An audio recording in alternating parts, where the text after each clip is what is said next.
My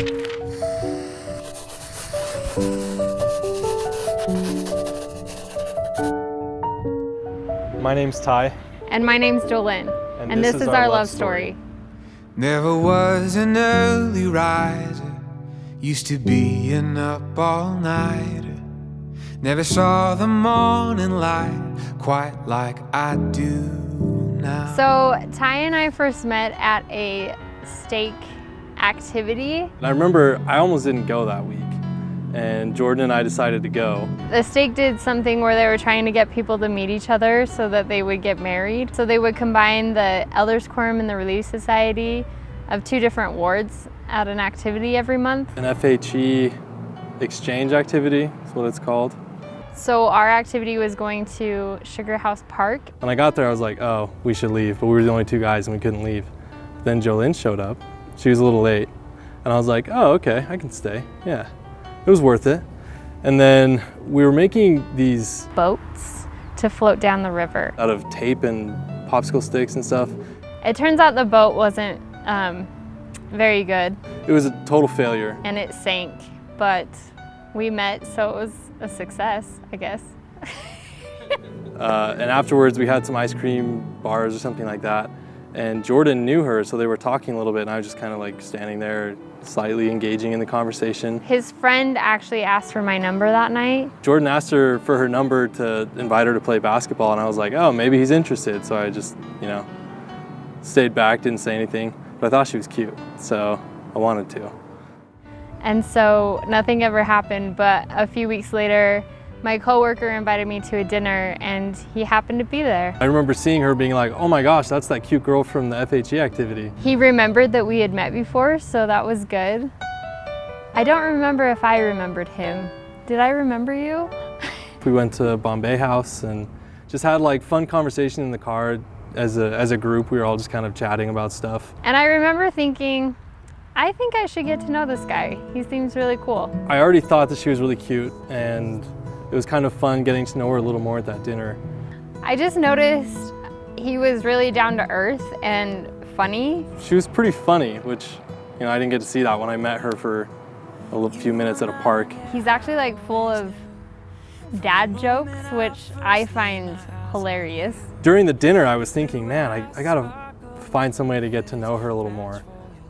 Like ask her out or do something together as a group or something. And then she says, hey, we're going to the drive-in this weekend. And anyone who knows me knows I love the drive-in. I put a love sack in the back of my truck, and I built these speakers that go on the back of the truck and point into the bed. It's this whole experience because I have this weird obsession with the drive-in. And so she came in her dad's truck, and I was like, dang it. I was hoping that we could sit in the same truck and like talk and kind of experience the movie together. And it was the Meg, and I'd already seen it a couple times. So I wasn't like there for the movie. But then she came walking around and came over to my truck and was like, wow, that's a really cool setup you've got there. She said something about how the love sack looked really comfy, and we had like 3 feet of space between me and Kyle. So I just patted on it and was like, well, why don't you come join us? And she did. And I was like, yeah. I'll also mention she was leaned against me the entire time, and afterwards Kyle was like, dude, there was like this much space on my side of the love sack. She was like right up against me the whole time. That was kind of nice. So I think there were 2 pivotal dates that really let me know that Ty was someone who I wanted to continue to date. The first one was actually, we rode scooters to the farmer's market. I'd never been, and she told me about how she really liked it, and so I was like, hey, let's go, take me. So we jumped on Lime scooters, we rode out there, that was super fun. And then we just kind of wandered around, and she showed me some of her favorite stands. Jokingly, I kind of suggested we get henna tattoos, and Ty was just totally for it. And so we picked designs for our henna tattoos, and he got something that was really symbolic. I didn't really know what to choose, and I probably made it a more like big decision than it needed to be, but I was like, if I'm getting a little henna tattoo, it's gotta be cool. So I chose a couple of symbols that had some kind of deeper meanings to them. Which I thought was kind of cool, but then he got it on his inside bicep. Which was really cool, except I realized afterwards that I had to walk around with my arm like this. Otherwise it was gonna like rub the henna on my shirt. And he had to walk around farmer's market like holding his arm out, which was hilarious. That was a really fun activity, just to like kind of be outside and kind of see some of her element and things that she liked. And it was just, we had really great conversation and it was really fun. Another date that was really fun, that was a pivotal moment, was at the Capitol building. She mentioned to me one day that my friend Lauren had told her that I play the guitar and sing. She told me that Ty had an amazing voice and he was really good at the guitar, and so I asked him to bring the guitar. I was kind of bashful about it. I just feel kind of weird playing the guitar for girls, especially early on. So I didn't tell her that I had my guitar, and I picked her up and we came. We again started out just walking around and we had great conversation. I learned a lot about his family and his friends growing up. And then we came and sat here on the Capitol steps, and it was, you know, the evening, nighttime, and no one really around, and just kind of like quiet, calm air. I didn't actually think he brought his guitar, but then he surprised me that he had brought it. The first song he played, he asked me if I knew the song, and I listened to it and it was really catchy and really cool. And then at the end of the song, he told me that he had written it. And I played the guitar for her, played her some of my songs, played her some songs that I really enjoy from other artists. We sang a song together, and it was just a good time. It was nice. It was a nice way for me to kind of let her get to know that side of me, which isn't, it's not very often that people get to see that part of me. It just kind of brought out how creative he is and how artistic. You know, he's not your typical software engineer, I would say.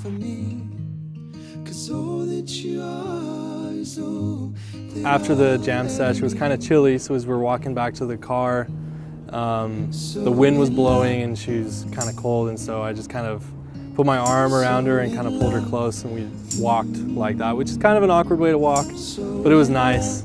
And she put her arm kind of around my waist, and we just kind of walked and talked some more. I think that was even before we'd held hands, and I don't know if we'd even cuddled. Like, that was pretty early on, and so it was just kind of nice to hold her close and have her hold me back and just kind of, you know, feel a little butterfly, I guess. Our first kiss didn't happen very quickly. We'd been dating a solid month, and he came over to my house and we made enchiladas. And then he really wanted me to watch Stranger Things. I loved Stranger Things and I wanted to get her into it. So we watched an episode or two, and then afterwards we were just sitting on the couch and kind of chatting and stuff. And by that point, it'd been long enough that I kind of was expecting him to kiss me at some point. I didn't know when it would happen. And then I kissed her, and then she kissed me back, which is always a plus. And yeah, he was a good kisser. So as we kept dating and I kept getting to know her, one of the things that I really started to fall in love with was how funny she is. It took a little while for it to come out, but once I kind of realized how often she made me laugh and how much I enjoyed, we just like had fun together. That was pretty big for me. Because I'd always been looking for someone who would be really playful and fun to be around, and just like a really fun friend. There was a time when work was really stressful for me, and Ty was just so wonderful. He came to my house and he made me dinner while I was on calls late at night. He just really supported me in that. I can't say there was really a moment when I just knew, but like a lot of small moments kind of building up to where I was feeling like, you know what, I think, you know, more and more I was feeling like, yeah, I think this is the person that I want to marry, that I want to spend the rest of my life with. He just continued to make me laugh and make me feel comfortable about myself. I could be myself no matter what, and he just continually was there for me and always made me feel loved and supported.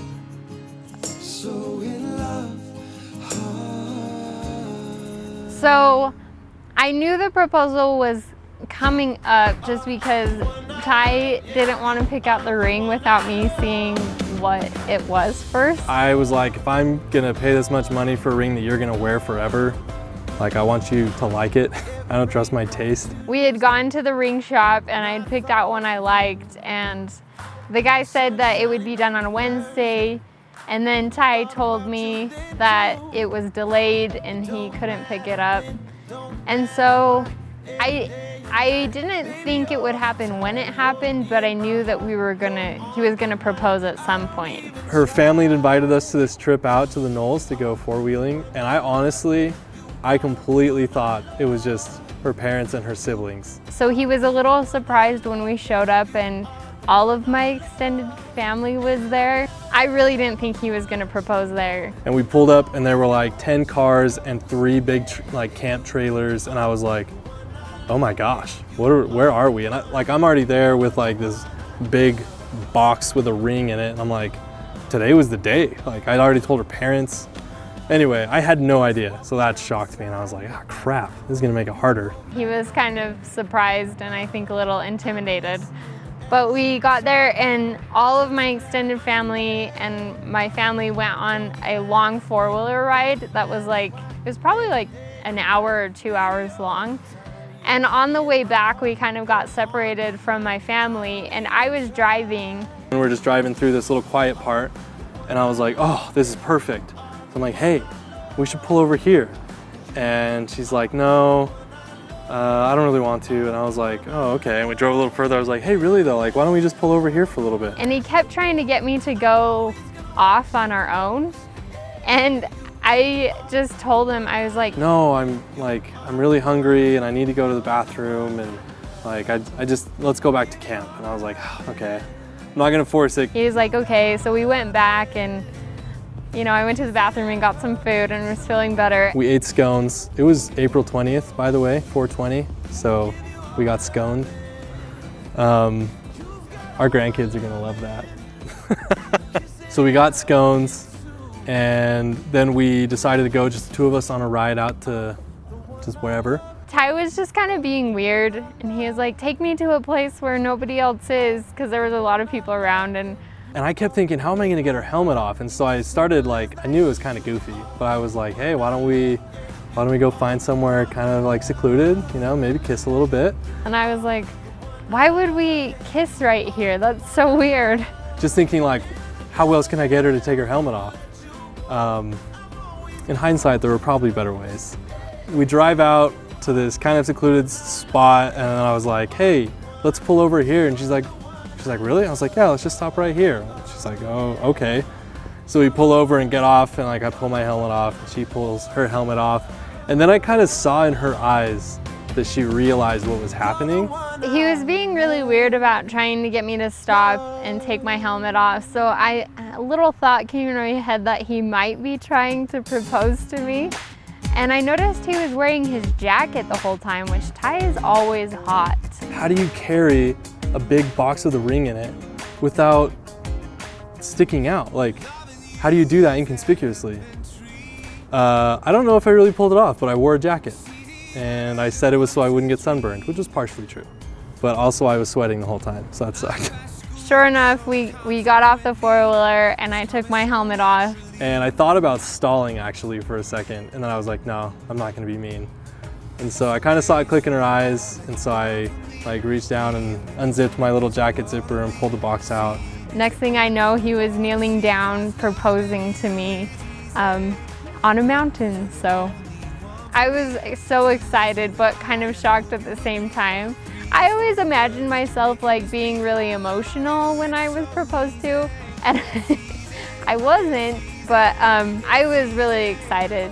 And because I knew this was coming, we had decided to get married a while before. It was something that was finally for real and something that we could work towards. So we hugged and kissed a little, which is what I asked for, a little kiss, And then just a few minutes later, her parents drove up. We showed them the ring and they congratulated us, and then we drove around for a little while on the four-wheeler, and then we went back, and because my whole extended family was there, even though Ty hadn't expected that, we told all of them that we were engaged. So not only did we get sconed, but we got stoned, Diamond. we got stoned. For the words that you're making me speak, I love you. It's so easy. It's easy. It's easy. It's easy. Oh, loving you is easy.